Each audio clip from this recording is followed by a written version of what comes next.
Good morning, Pamela and Dana. We are, as the nation gathers to mourn and remember Vice President Dick Cheney, we are here with former Vice President Mike Pence. Thank you very much for joining us, Mr. Vice President. How do you believe that Vice President Cheney will be remembered in history? Well, I think Vice President Dick Cheney is going to be remembered as an American patriot, but an extraordinary public servant.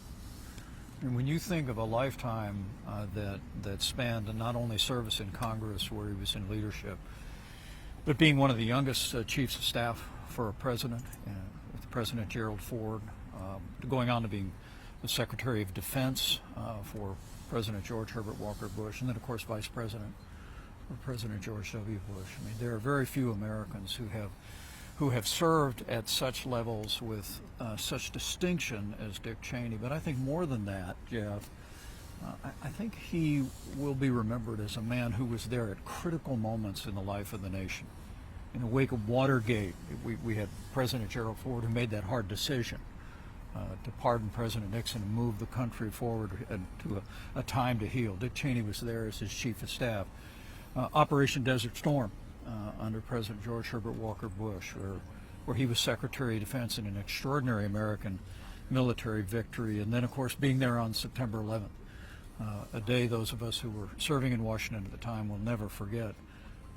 I believe his steady hand through all those years contributed mightily to the life of the nation, and he'll be remembered and honored for that. As you walk through his time of service here in Washington, it's extraordinary. From the 70s, the youngest White House Chief of Staff, to the 80s, a member of Congress from Wyoming, a Defense Secretary in the 90s, and the Vice President in the 2000s. There's really no one in history who has that trajectory. But you have one that is similar in terms of serving in Congress and the Vice Presidency. What did he tell you when you were on the cusp of taking office about what that role was like and how to embrace it? And how did he change it? Well, I think he did change it in many ways. The critics of the Bush administration like to exaggerate his role, but there's no question in my mind that throughout those 8 years he was a steady hand and a support to President George W. Bush, who we'll hear from today, who I'm sure will extol the virtues of his role as a vice president. But to your point, Jeff, right after we were elected in 2016, an election that Vice President Cheney strongly supported, and we were grateful for that. He called me up and gave me some very sage advice. What did he tell you? Well, he actually first told me his practice was to take his presidential daily brief first thing in the morning at the vice president's residence before joining the president for his presidential daily brief. And I made that my practice literally every day for 4 years. And it was a way that he said, you will be better equipped to be able to advise the president if you know in advance what's coming and can run that through the filter of the president's priorities. And secondly, he did encourage me to spend a lot of time on Capitol Hill, which was easy for me, as it was for him. He was a member of Congress for a decade. He was the Republican Conference Chairman, which was a role that I served in. But he was the one that said to me, don't just go to Capitol Hill when the administration is looking for something or looking for a vote. Go on a regular basis, which I sought to do for those regular luncheons in the U.S. Senate.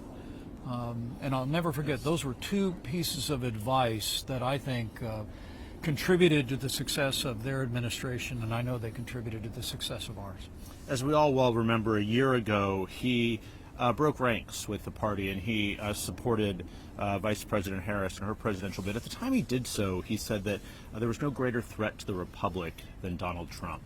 Do you think his words have come true? Well, look, I have great confidence in the future of this country and great confidence in the strength of our republic. I would never begrudge the late Vice President his opinions or political judgment. But at the end of the day, I think his lifetime is evidence of the fact of really the strength of this nation. And in a very real sense, as we go forward, I think people will continue to be inspired by his devotion to our military, his devotion to our national defense, and a lifetime of service, and that's where we should focus today. He also warned about what U.S. allies abroad would think about the changes in America. I'm wondering, as we saw this week with President Trump sitting alongside the Saudi Crown Prince, talking about the murder of Jamal Khashoggi, President Trump said things happen. What did you think when you heard that? Well, I looked on at that, and obviously, one of the things that Dick Cheney understood, that I understood as vice president, is that any president has to take the world as it comes, and the opportunity to move forward with Saudi Arabia in the hopes that Saudi Arabia will someday even join the Abraham Accords that we minted during our administration, I think is understandable. But one of the things, as I just returned from a swing through the United Kingdom, one of the things about Vice President Cheney's long career was the belief in the importance of those long-term alliances, particularly with our NATO allies. And as we did in our time, he did in his time, calling on our NATO allies to live up to their obligations. But what message does that send to the NATO allies when President Trump said something like that? Well, I believe that the clarity with which the president will speak in the days ahead must include our commitment to stand with free nations around the world, and especially those who have helped us build this extraordinary transatlantic alliance. It's important that we continue to advance peace in the Middle East. It's important that we make it clear to our allies in the Asia Pacific that we will stand for freedom. But in the days ahead, I'm hopeful the president will continue to reiterate our strong commitment not only to peace in Eastern Europe, as Russia continues to prosecute its unprovoked and brutal invasion of Ukraine, but also ultimately to strengthen the alliances that have served the cause of peace and security in the world. That's what Dick Cheney's great legacy, I believe, in many respects, was that bulwark of freedom, literally in this country with a strong national defense. You know, I don't think it is an accident that we haven't had a major terrorist event happen on our shores since September 11, 2001. I think it was the strong leadership President Bush provided, his successors provided, our administration provided to invest in our national defense.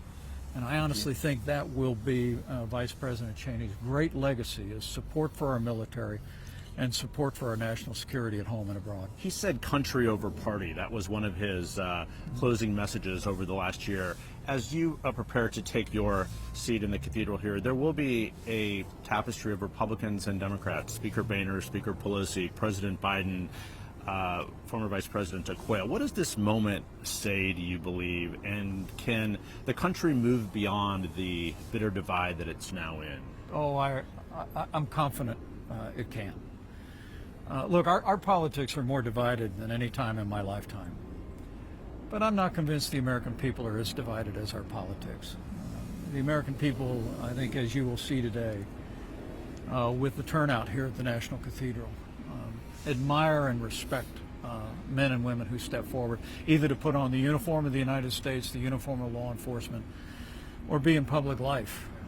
And I think the honor that will be paid to the life and legacy of our 46th Vice President will give evidence of those shared values that we have in this country. And on that foundation of shared values, I'm very confident that we'll continue to move our country forward together. Mr. Vice President, thank you very much for your time. Thank you. I appreciate it.